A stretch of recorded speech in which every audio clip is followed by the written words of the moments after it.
السلام عليكم ورحمة الله وبركاته. ازيكم عاملين ايه؟ ان شاء الله يا رب تكونوا بخير في احسن حال، وكل سنة وانتم طيبين، وعيد سعيد عليكم ان شاء الله. زي ما انتم شايفين معانا بقى، قلنا بقالنا كتير ما صورناش، ومعلش يعني ما كنتش متواجدة في البيت على طول، وكل واحد بيبقى عنده ظروف، فقلت بقى اما اقول لكم ان انا فتحت محل فسيخ. شوفوا بقى الفسخاني بتاعي عمل ايه، شغل عالي مية مية. يلا بينا نشوف احنا عملنا ايه. طبعا مش فسخاني ولا حاجة، ما فتحتش فسخاني ولا حاجة، بس طبعا يعني حبيت ان انا اعمل فسيخ في البيت، وما حبيتش اصوره معاكم، ان انا عملته معاكم قبل كده كتير ومعظمكم شافوه. يعني ان انا عملته، انا بعمله على طول، مش عملته معاكم، هو انا بعمله على طول. فانا يعني عملته فيديو ما بيبقى طويل، فليه يعني اوريكم تخليل الفسيخ. هو شويه ملح وشويه كركم وعلى جاري وشويه شطه، خلاص هو كده اتخلل، ما بيبقاش فيه اي تعقيدات. بس يعني ايه، ما حبيتش اوريك، فقلت بقى اما اجيب رنجه كده حلوه وجميله، اللي هي مبطرخه. انا بحب البطروخ المقرمش ده، في ناس بتحب البطروخ الطري، انا عن نفسي بحب البطروخ المقرمش. وزي ما انتوا شايفين كده، انا بحاول ان انا على قد ما اقدر انضفها واجهزها وهفتحها وهشيلها في التلاجة. والفيديو ده كنت مصوره قبل العيد بيومين، طبعا قبل ترويقة المطبخ وتنظيف المطبخ والحاجات دي. وكمان لو عايزين تشووا الرنجة تقدروا تشووها، بس يعني انا بحب اكلها سخنة بصراحة، فقلت هشويها وقت ما ايه، ما ناكل، يعني ادام مشوية هتبقى سخنة. فانا حبيت ان انا انضف الرنجة الاول، عشان ما ينفعش الرنجة بعد ايه زفرة الفسيخ، الرنجة بتكون الاول وبعدين زفرة الفسيخ بتكون في الاخر. وزي ما انتوا شايفين الرنجة مش بتبقى زفرة قوي يعني عامة، في ناس كتير بتحب الرنجة ومش بتحب الفسيخ، بس زي ما انتوا شايفين البطروخ بتاعها تحفة، جميل وطعمه رهيب، حقيقي طعمه رهيب. انا بطلع البطروخ كده زي ما انتوا شايفين، بطلعه كله، وهنضف الرنجة اما اجي اشويها، بنضفها من جوه كده بحرف السكينة. فانا مش هنضفها قوي، ان انا عايزة الطبقة اللي جوه تحافظ لي عليها لحد ما ايه، ما اعملها. طبعا البطروخ ده رهيب، وطبعا انا بحب اكله كده، والرنجة كانت دلعة جدا جدا جدا فوق الوصف، وكانت طعمها حلو جدا. وزي ما انتوا شايفين بقى، اوريكم بقى الفسيخ اللي جبناه من بره وشكله، وطبعا هو تحفة بصراحة. بس يعني انتوا هتشوفوا الفرق، هتعرفوا ان ده ولا اللي في البيت. وزي ما انتوا شايفين السمكة كانت حلوة وجميلة، ولونها بامبا، وكانت طعمها تحفة تحفة تحفة تحفة. زي ما انتوا شايفين كانت كبيرة، وانا جايباها من محل مشهور عندنا، وبصراحة حاجته كلها جميلة. المحل زي ما انتوا شايفين هو محل المختار، عندنا على الشارع، تحفة وحاجته كلها تحفة. انا مش بعمل له اعلان ولا بقول لكم روحوا جيبوا منه، لا بصراحة هو حاجته يعني غني عن التعريف، معظم الناس عارفينه يعني، واللي حابب يجيب منه يجيب منه، دي حاجة بترجع لكم. طبعا انا بنضف الفسيخة، مش بسيب فيها اي حاجة، زي ما انتوا شايفين كده بحرف السكينة كده، وانا ايه بمشي على خفيف، يعني زي ما انتوا شايفين طول وعرض مش مشكلة، المهم ان انت تنضفي الفسيخة كويس، ما تسيبيش اي حاجة في قلبها. طبعا في ناس بتحب تاكل الراس بتمصمصها كده وتظبطها مع السلسلة، انا بصراحة مش بحب، يعني اللي بيحبها بيخليها. انا بديكوا كفكرة وطريقة سهلة وبسيطة للتنظيف، وانتوا براحتكم اللي انتوا عايزين تعملوه اعملوه. زي ما انتوا شايفين كده انا ببتدي افصلها بزاوية، باخد الحتة اللي فوق، بقول لكم هي دي الحتة اللي بيكون فيها لحمة بس، وتكون ناشفة، يعني انا لقيتها ناشفة بصراحة، ما كانتش طرية. كل ده انا لسه مشلتش السفن من الفسيخية، وما شلتش منها اي سفة. وزي ما انتوا شايفين كده انا بقى قلت اما اكلها كده وادوق، طبعا تحفة، دي ما تترميش، دي تحافظ عليها عشان هتتأزأز بعد كده، وبيكون طعمها حلو وجميل. انا بحاول على قد ما اقدر اشيل كل الشوك اللي انا اطوله، وهتشوفوا بقى انا هعمل فيها ايه. الفسيخية الجميلة الحلوة دي طبعا بتكون تحفة تحفة تحفة تحفة تحفة. والاكلة بتاعتنا بتكون سهلة وبسيطة، بيتحببنا في الفسيخ والرنجة ان احنا نكون منضفين ورامين كل زفرتنا قبل العيد بقى وقبل ما ناكل وكده. لكن لو حابين تعملوه وتاكلوه في نفس اليوم عادي مفيش مشكلة براحتكم، بس في وقت بقى بتبقي حابة ان انتي تعمليه وتريحي دماغك تطلعي على الاكل حاجة كده كأنك ما عملتهوش، كأن هو جايلك من بره كده جاهز. بيكون طعمه حلو جدا جدا جدا. انا بشيل الشوك اللي انا بقدر عليه وبخليه كده بالمعلقة زي ما انتوا شايفين، بقشرها كده بالمعلقة. بتكون حلوة وسهلة وبسيطة، واشيل اي شوك بيطلع فيها. الاكلة لما بنعملها كده بتسهل علينا طبعا. بسم الله ما شاء الله السمكية طويلة، والحتة اللي انا بخليها بتكون طويلة وكبيرة، يعني لازم برضو تكون ايه، تكون مالية مركزها كده وشكلها حلو في الطبق. ما ينفعش استقل بيها واحطها على بعضها في طبق كده وخلاص صغير، لا لازم الحاجة يكون شكلها حلو عشان ما تبقاش مكربسة كده فوق بعضها. العين طبعا بتاكل قبل البق. وزي ما انتوا شايفين انا هنا بحاول اشيل كل الشوك،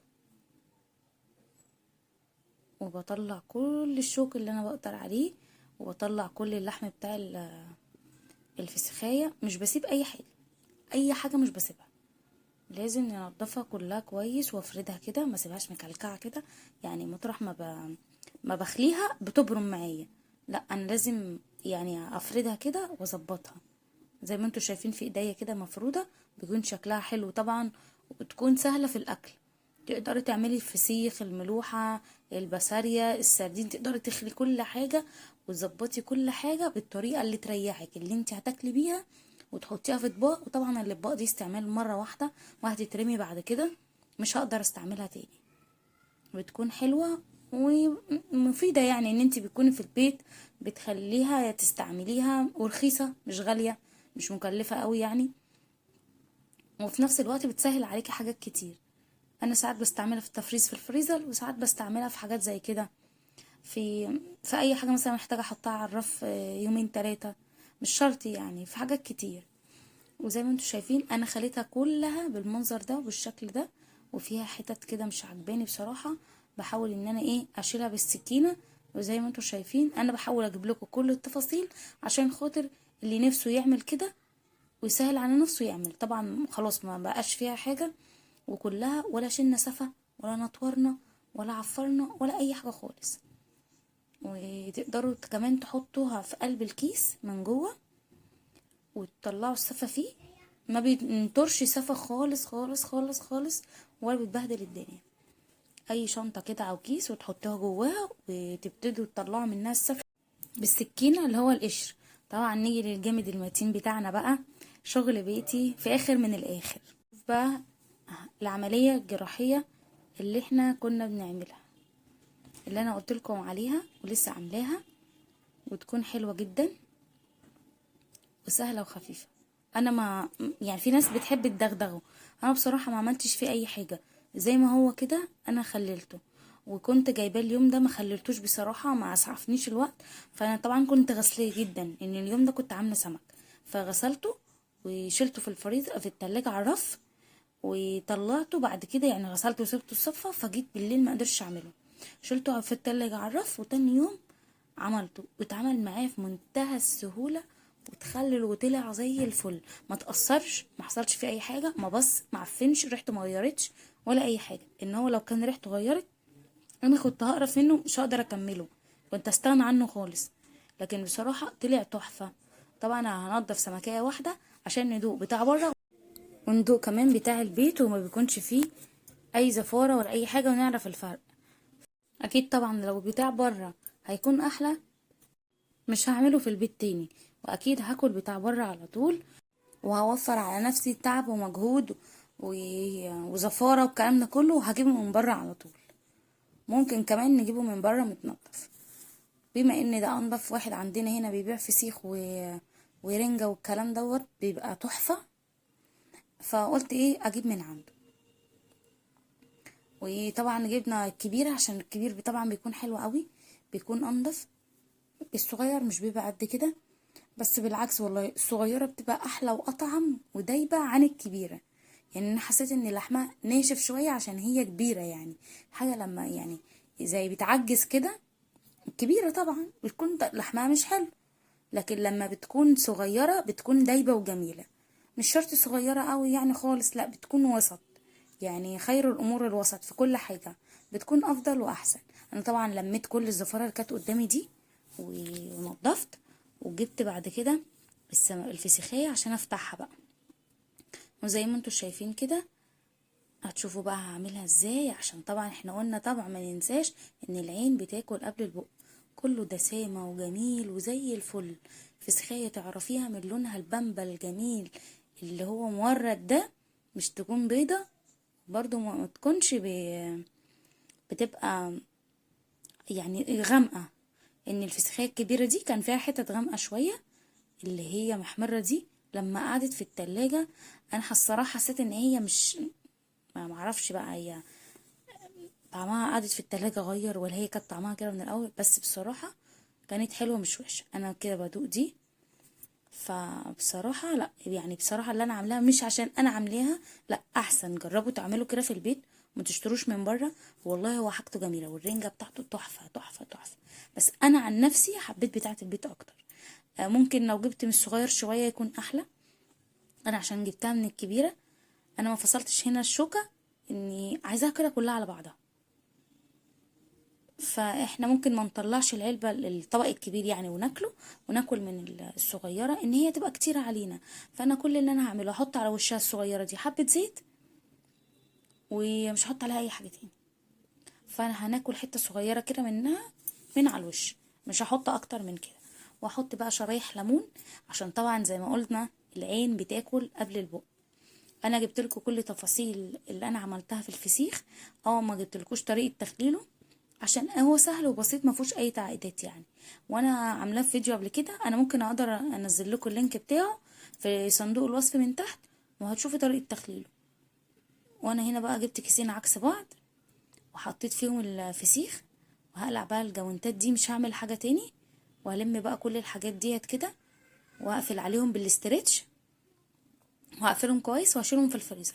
وكل ما نحتاج منه هنطلع وهناكل منه، بيكون جميل وحلو، ما بيكونش وحش ولا اي حاجة.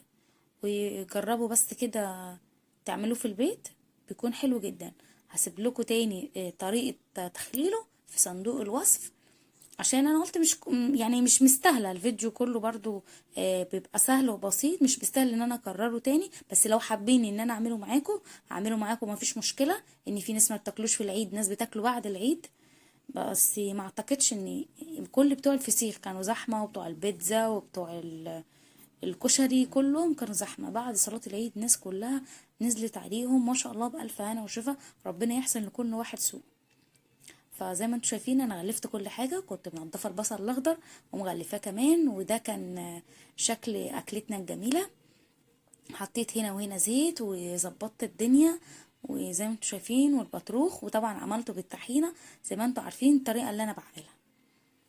وهقول لكم بقى نحطهم في كيس ونحطهم في التلاجة او في شنطه. عشان احطهم في التلاجة، عايزين تحطهم في الفريزر بينفع عادي جدا، حطهم في الفريزر. بس انا حطيتهم على الرف، ان انا قلت يعني هي فرق يوم واحد اللي هو هنصبح صايمين. ده كان اخر يوم فيه سحور، اخر يوم كان فيه سحور كنت عامله الجريمه دي. طبعا الفسيخ ده هشيله في التلاجة اللي هو في الطبق هناك ده، لكن الفسيخ اللي في الشنطه والرنجه والبصل كمان دول اللي هناكلهم لوحدهم. احط معاهم البصل كمان واشيلهم في التلاجة. انا حسيت ان الطبق مش مظبوط، فعشان ما ينزلش اي زيت ولا اي حاجه، فطبعا زي ما انتم شايفين بقول لكم لفيته بالاسترتش كويس كده. يكون خلصت طبعا قبل الزفاره، قبل ما انضف المطبخ وكل حاجه.